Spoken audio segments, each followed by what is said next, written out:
if you want to rap or sing or whatever, don't become a part of the game. You know what? Listen to a song I called The Industry. And that pretty much explains, you know what I'm saying, what it's like. They ain't never been. And watch this, Bun. I'm gonna say this too. Out there think this cool, but it ain't cool. Me and this man ain't never been naked in no room together with no. Yeah. Joe to see a Puffy on the, and, yeah. They been at my house. They all see me. They all know I'm a big nigga. Yeah. Pulling no orgy type, doing none of that out there be doing, thinking you doing some fly. You in a room naked with some other some broad and looking at your ass, and if that gay, and you need to get on some other. Me and this man got nothing but respect for each other. We ain't never pulling no train. We ain't no freaks. We some family men. We getting this paper. You know what I'm talking about? And I had to put that out there, Bun, because a lot of doing a lot of fugazi here, man. This rapper and him, they all in the room together.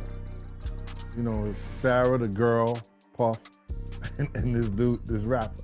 Anything done in the dark gonna come to the light. I ain't gotta expose them, because they exposing themselves every day and every night. And Ja Rule runs out the room. Puff got his towel, Ja grabbing his towel, but they butt the. When Ja said, you don't wanna come up in there, a lot of freaky stuff is going on. You gotta use your mind.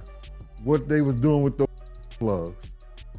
I know who let them models stick them dildos in them, and I know who did what, where, when, and why. Okay, I see what's really good. You're trying to eliminate the competition. You know, because at first you retire, you know, then get me off the label, now you're back rapping again. Okay.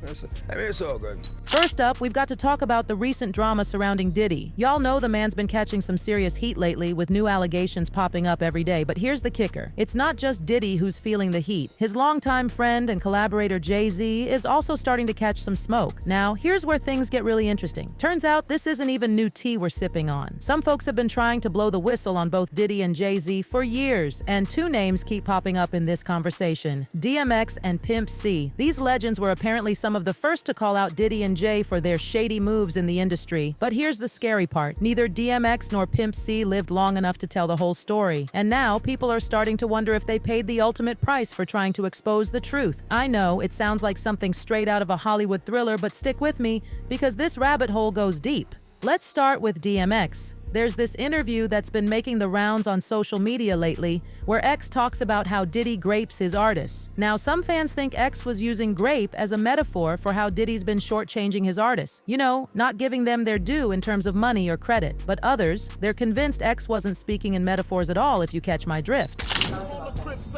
Well, you know, Locks got signed before I did. Even though I bought the Locks Store Riders, you know, they got signed. They were a safer group, you know, Puff signed them. And it was a blessing and a curse because they were sure they were happy about getting signed first, and they were on the Benjamins and shit was going.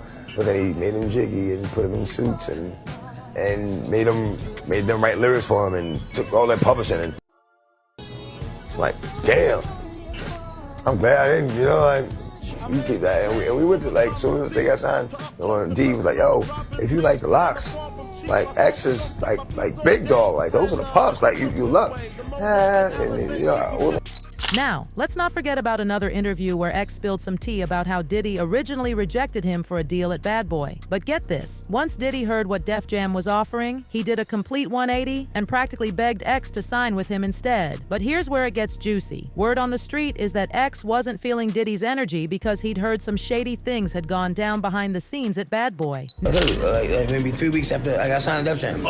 He's like, yo, I'll lace your pockets, I'll double what they gave you and lace your pockets. I'm like, nah, I'm cool. Now let's switch gears and talk about the whole DMX and Jay-Z situation, because this drama was simmering under the surface for years before X left us. On the surface, it seemed like water under the bridge. When X passed, Jay showed respect publicly. He even went on LeBron James's show The Shop and talked about how, despite their rivalry, it was all love between them. Jay painted this picture of X as this insanely competitive guy and kind of laughed off their whole beef. In the building because I boycotted the fam. So there was a competitive thing, but it was big love. He was so competitive with me. I never met a human being more competitive with me, like ever, not even my big brother.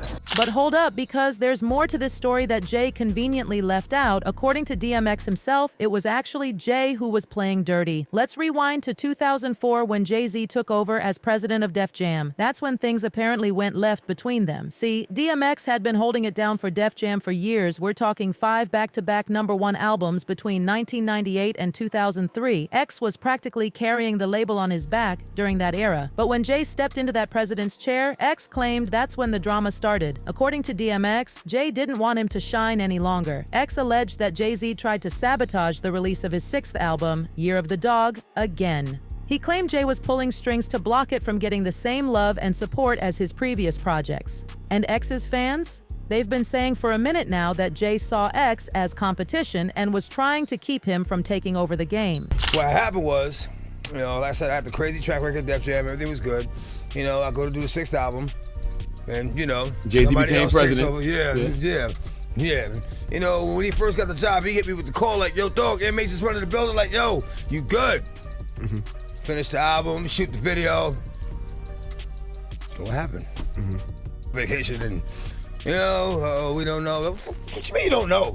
How do you listen to a whole album, pick a single, shoot a video, then don't know? Now, according to X, all this drama kicked off because Jay-Z switched up his plans about retiring from the rap game. Jay wasn't ready to hang it up just yet, and if he was going to make a comeback, he needed to clear out the competition. And that meant getting rid of anyone who might stand in his way. Okay, I see what's really good. You're trying to eliminate the competition. You know, because at first you retire, you know, then get me off the label, now you're back rapping again. Okay. I mean, it's all good. This was apparently the moment DMX realized Jay-Z was ready to step on anybody to protect his own interests. And that's when X decided to leave Def Jam for good. But here's the thing, there's actually a lot more to why DMX had serious trust issues with Jay, and it all ties back to Jay-Z's connections with some shady high-ups in the industry. X, on the other hand, wasn't afraid to call out the dark side of the industry elites, and he constantly pointed out how label heads and executives control artists. Unlike Jay, who seemed to thrive in that system, DMX refused to bend or sell out for them. You know what I mean? We go back many years, man. Exactly. It's been a few years since I've been here, but it's just like I seen him. It's just like I seen you like 2 weeks ago. You know what I mean? Exactly, man. Nothing never changes, man. That's why I like with real people. You know what I mean? Yeah, man. When you with real people, you ain't gotta worry about changing. You ain't gotta worry about acting funny next time you see him or no extra. It's always gonna be the same thing every time you see me. What I respect about you is you keep your passion, man. You keep your emotion, you know? Well, I mean, at this stage in the game, that's pretty much all I got. Yeah. You know, that's what's gonna get me where I need to be. You know how I feel about it. And I feel strongly about this man. I ain't gonna let a mother take it from me. You can also see a lot of this attitude in X's track, The Industry, where he raps, "If you ain't got a strong mind, the industry will break you down. It's a matter of time." He talks about how the industry wants new artists to sell their souls and spits. The industry don't give a fork about you, but the industry couldn't make a dime without you. The game is, man, the game is. If you want to rap or sing or whatever, don't become a part of the game. You know what? Listen to a song I called The Industry. And that pretty much explains, it was saying what the industry. Man, it's not the same. The industry, it's not a game. The industry, real trying to get in the industry just to find they don't fit in. The industry ain't what it used to be. The industry's trying to control the way you MC. They want you to dress like this and talk like that, but I'm going to dress like this and talk with the gap, the industry. But it's not just DMX who accused Jay-Z of playing industry games and throwing his own friends and business partners under the bus to get ahead. One of the most talked about cases is with Dame Dash, co-founder of Rockefeller. Dame didn't hold back, going public with claims that Jay betrayed him when he started getting close to some shady big wigs in the music industry like Leor Cohen. Now Leor has faced a ton of accusations over the years, like locking artists into those exploitative 360 deals and being labeled a culture vulture. Dame Dash even called him out for using a divide and conquer tactic to pit black artists and moguls against each other. In fact, word on the street is that Leor gave Jay-Z the idea to mess with X's 6th album. But here's where it gets wild. Back in 2018, when Leor hit up the Breakfast Club, he started discussing the substance crisis and how sad he felt about DMX's struggles. But when Charlemagne pressed him on why he keeps signing artists who push that kind of lifestyle, Leor basically shrugged it off and said, "That's just how the business works." One of the biggest artists you ever had was had a real bad DMX. I'm so sad. DMX our society. So why sign an artist that would promote that? Because I already answered that question. You weren't paying attention. She asked me talent or issues, and I said talent. But I have to. I can't give up on people. Don't you think that's hypocritical though? It's opportunistic. Yeah. I got people to feed. I got a business to run. You're gonna make Dame Dash take this clip and call you a culture vulture. Who's Dame Dash? You brought him up. I don't even know him. So you bring his name up. I don't even know him. So y'all made a lot of money together. Made a lot of money. Come on, Leor. Don't do that to him. I don't know him. I really don't. So, I don't know what to tell you. I won't be complicit. But hold up, it gets even wilder. When DMX passed away, Leor went way overboard and said some crazy disrespectful things at X's funeral. A send-off for DMX took place in Brooklyn on April 25th, 2021, and Leor was supposed to be there, but he couldn't even bother to show up in person. Instead, he sent a recorded message where he started off trying to sound respectful, saying DMX was a good dude. But then, out of nowhere, he went off the rails, calling DMX a gremlin and implying that his death wasn't exactly shocking. So the race against time was that we all know X is a gremlin and reckless and looking for a wall to crash into. X, if you listen to X, if you see X, his death is no surprise. If you listen to and you watched who and what X was.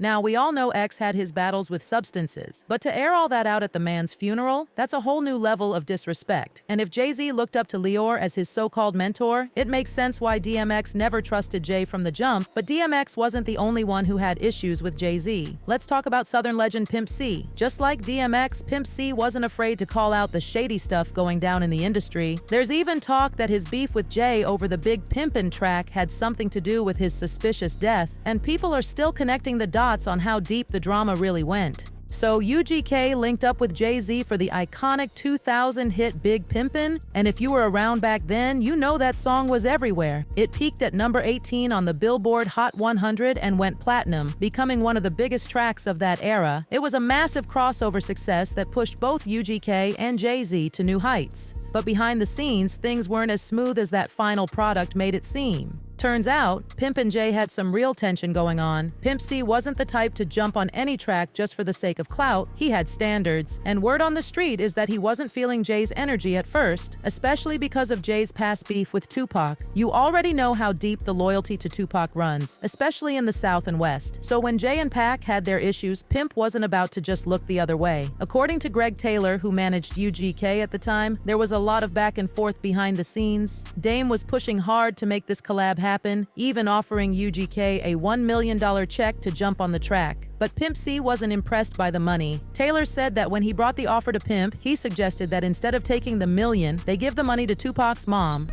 And so I called him instantly because I knew y'all niggas at the house. Right. I was like, yo, I'm excited. I got $1 million. This is it. Rockefeller is the shit.